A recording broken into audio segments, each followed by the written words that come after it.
Hello there, I'm Luke Skybuilder, and today I would like to share with you my Xm-1 Nova Wing Imperial Missile Boat model. Before we jump into the model itself, I wanted to explain what this ship is and where it came from. The Xm-1 Nova Wing, or better known as the Imperial Missile Boat, is an experimental craft designed by Cygnus Spaceworks under the keen eye of none other than Grand Admiral Thrawn. This ship was made specifically to counter advanced TIE models like the TIE Defender and the TIE Avenger. This detail is important because although this ship was the Empire's best fighter, Palpatine ordered them to use it only sparingly. He knew it was imperative that this design and advanced technology did not fall into the hands of the Empire's enemies like the Rebels or the rogue Grand Admiral Zarin, whom it would see primary use against. Zarin used TIE Defenders to great effect against the rest of the Empire until Thrawn used the missile boat to counter them and eventually defeated Zarin. This 10-meter-long ship drew design cues from the Chiss due to Thrawn's involvement and was based on the Alpha-class Xg-1 Star Wing, which in turn drew a lot of design from the Lambda-class shuttles, also made by Cygnus. One unique design choice on this ship is that the flight displays are on the exterior of the cockpit. I assume this was due to lack of space inside, and it reminds me of the Ford Model T, which has a gauge on its hood.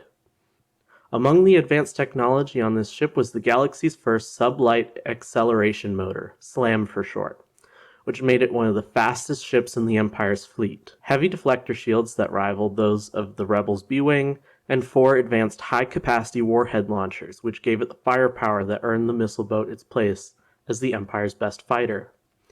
The SLAM system used on this ship would later be used on the New Republic's BTL-S8 K-Wing bomber and a select few other ships. Its function is very similar to the real-life scramjet systems in some fighter jets, or at least Hollywood's depiction of them. The missile boat did have a hyperdrive, unlike many other Imperial starfighters. The 4 high-capacity warhead launchers were split into 2 pairs. One pair contained 20 concussion missiles each, while the other could be configured to carry 20 concussion missiles each, or carry 15 advanced proton torpedoes each, or 10 heavy rockets each, or even 5 heavy space bombs each. That means this fighter could carry up to 80 missiles in one load, which gave it the ability to not just fulfill its primary role to hunt other starfighters, but allowed it to also excel at taking on larger ships and space stations. I have assumed for my model that the missile pods are modular for fast reloading from a combat utility vehicle. The ship only had one medium laser cannon, but had extra mounting points for other beam weapons and technology.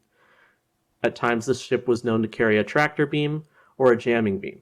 The tractor beam was a really important tool for taking on the more maneuverable advanced TIE models. On the other hand, the jamming beam was important for disrupting the target locks from larger ships' weapons. What this ship really lacked in armament was ion cannons.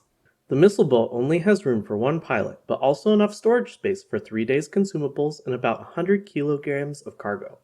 There are a few different depictions of this craft. In the earlier game Star Wars TIE Fighter from 1994, it was shown to have a more Chiss-inspired curved cockpit, while other depictions like the Star Wars X-Wing Alliance video game show it having a more square cockpit, reminiscent of the Lambda shuttle. For my model, I have chosen to use these reference models purely as suggestions rather than as my personal headcanon due to these inconsistencies.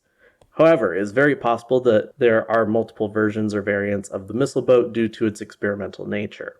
I also attribute the exterior flight displays to it being an unpolished product.